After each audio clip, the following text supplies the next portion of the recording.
Bonjour à tous, bienvenue sur SVM6. On va voir avec ce tutoriel comment réaliser une hélice comme celle-ci, une hélice de bateau. Jusqu'à maintenant j'avais fait des hélices d'avion, donc dans un tutoriel, enfin dans une playlist que vous pouvez trouver donc sur SVM6 qui est donc dédiée aux hélices. Et je n'avais pas fait l'hélice de bateau, donc je vais combler cette lacune, on va dire. Déjà pour commencer, en ce qui concerne les textures, vous allez pouvoir, pour ceux qui ne connaissent pas SVM6, vous allez pouvoir télécharger ces textures. Il vous suffit simplement dans la fenêtre donc, de votre page web de taper SVM6 tout attaché, texture, Chrome, et puis vous allez voir sous les vidéos, en regardant les vidéos, vous avez la possibilité de télécharger toutes ces textures. Donc pour la texture ici or, j'ai donc choisi double or, hein, et donc j'ai appliqué ici le mode réflexion. Donc ici hein, dans les textures, matériaux ici sans ombrage, et donc ici dans les textures, j'ai appliqué la réflexion. On peut également appliquer la normale par exemple, hein, ce qui va un peu moins dessiner les formes de vos objets. Si vous utilisez ici normal, on voit la différence ici, hein, j'ai une brillance nettement plus importante. Et donc pour les métaux, quand vous choisissez par exemple normal sur donc le double chrome ici, je vais remettre la bonne texture, je vais aller chercher donc le chrome. Donc ce chrome là, vous avez, voilà ce que ça donne. Si je le mets donc ici, là je suis en normal, donc j'ai un aspect ferraille, et si je le mets en réflexion, j'ai plutôt un aspect chrome.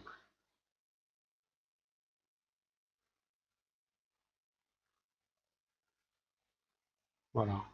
Encore là, j'ai pas choisi le bon chrome, mais on voit bon, ça fait un peu alu, un peu. On va voir ce que ça donne. Ce serait bien par exemple de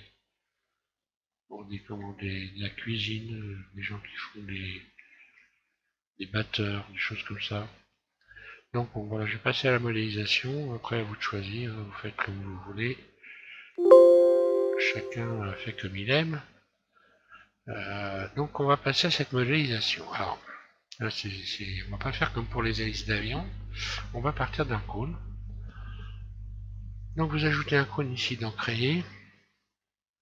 Vous ajoutez un cône.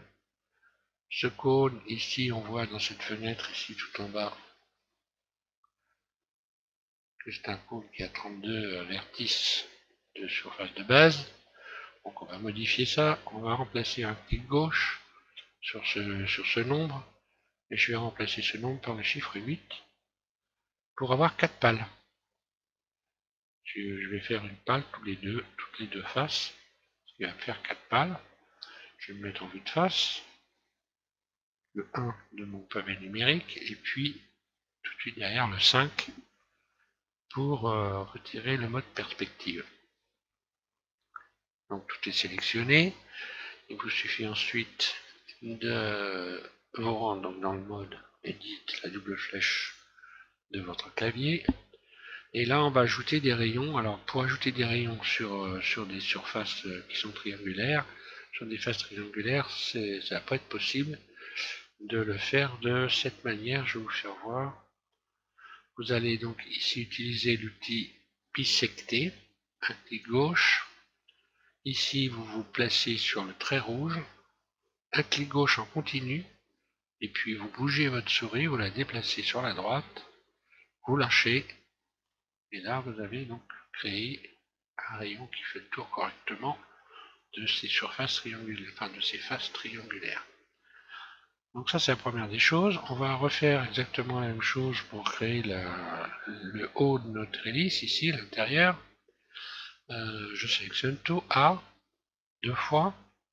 Je retourne ici dans Mèche, bisecter. Et là, je vais remettre un rayon à ce niveau-là de la même façon. Et je vais pouvoir faire surface et modifier comme ceci, arrondir l'ensemble. Alors, ce qui va me permettre ensuite surtout de pouvoir régler par rapport aux pales, de pouvoir avoir un moyen de régler cet ensemble-là. Donc vous le rajoutez à différents niveaux, c'est pas, je veux dire, ça n'a pas d'importance, il faut en mettre au moins deux pour pouvoir faire un réglage correct par la suite. Donc je sélectionne tout, 2x1, mèche, bisecté, un clic gauche en continu, je trace un trait, surface S. Maintenant je vais pouvoir bouger ce vertice ici, là, qui est tout seul.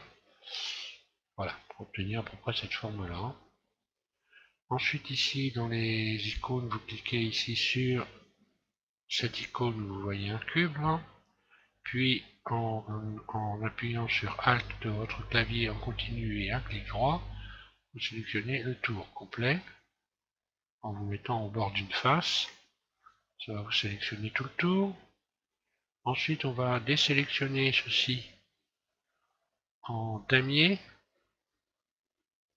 Donc j'utilise cette méthode déjà pour faire voir à ceux qui ne connaissent pas.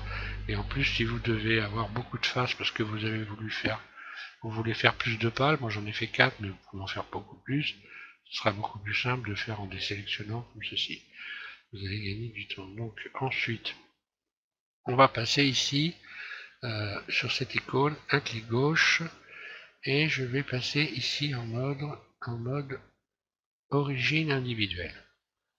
Alors origine individuelle, pour ceux qui ne savent pas, ça permet de modifier donc individuellement des éléments que vous avez sélectionnés. Donc là, on a sélectionné 6 faces, on va les modifier individuellement. Je vais faire extrude. Et ce qui se passe, vous voyez, individuellement, j'ai créé une extension de surface de ces faces. Alors, maintenant, on va jouer avec la forme des pales.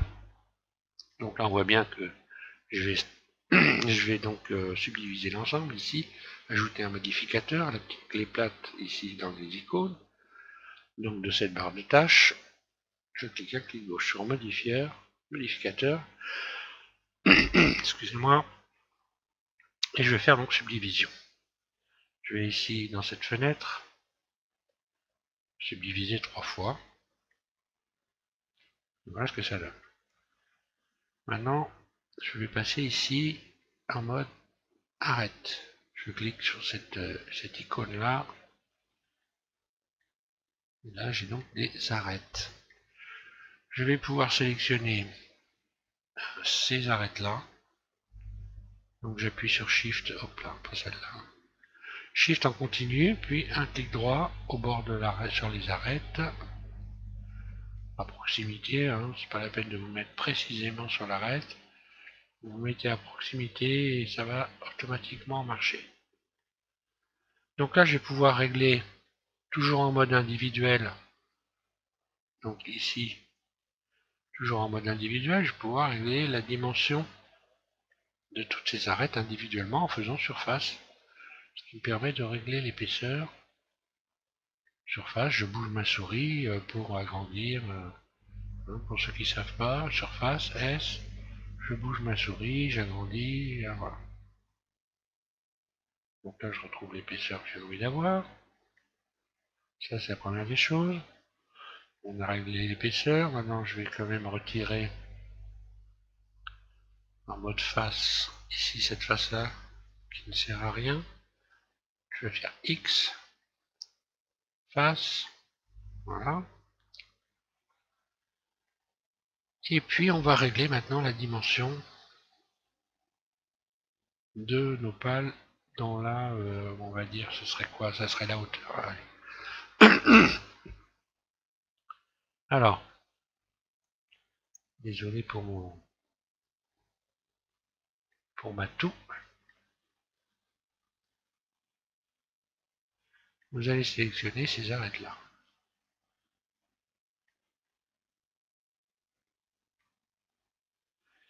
Toujours en mode individuel, on va pouvoir régler la surface en faisant S. Et la forme, donc, forcément, des pales. Ça commence à ressembler à une hélice. Vous allez pouvoir adoucir.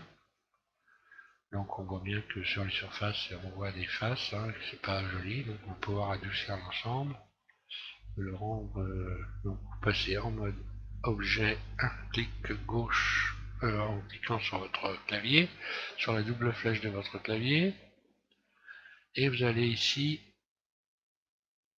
dans outils, pouvoir sélectionner dans ombrage, adoucir.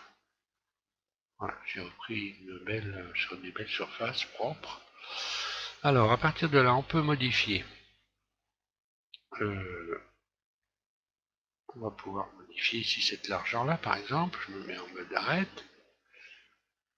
J'appuie sur Alt en continu et je sélectionne le tour ici. Je vais pouvoir modifier également, en faisant surface, la taille ici en bas à la base des hélices. Donc ça me paraît assez bien. Donc si je veux garder un cercle, évidemment, je ne vais pas pouvoir modifier l'épaisseur à ce niveau-là. Si je voulais la modifier à ce niveau-là, éventuellement, je ferai pas ça. Je rajouterai éventuellement un rayon ici. On va voir ce que ça donne. Mais voilà, éventuellement, comment on pourrait faire pour modifier. Donc, il faudra rajouter un rayon ici également. Un ici. Un autre là. Et puis, sélectionner donc ces arêtes ici. Et en mode individuel ici, hein, on va refaire surface, on va voir ce que ça donne. Voilà, comme ça je peux modifier l'épaisseur à ce niveau-là.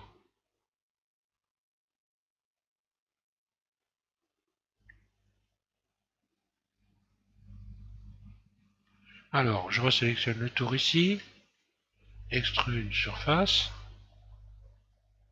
très légèrement, très légèrement, puis une nouvelle fois extrude surface. Là, je vais pouvoir créer donc l'arbre de l'hélice. Une nouvelle fois extrude très légèrement un poignet de déplacement, puis extrude une nouvelle fois,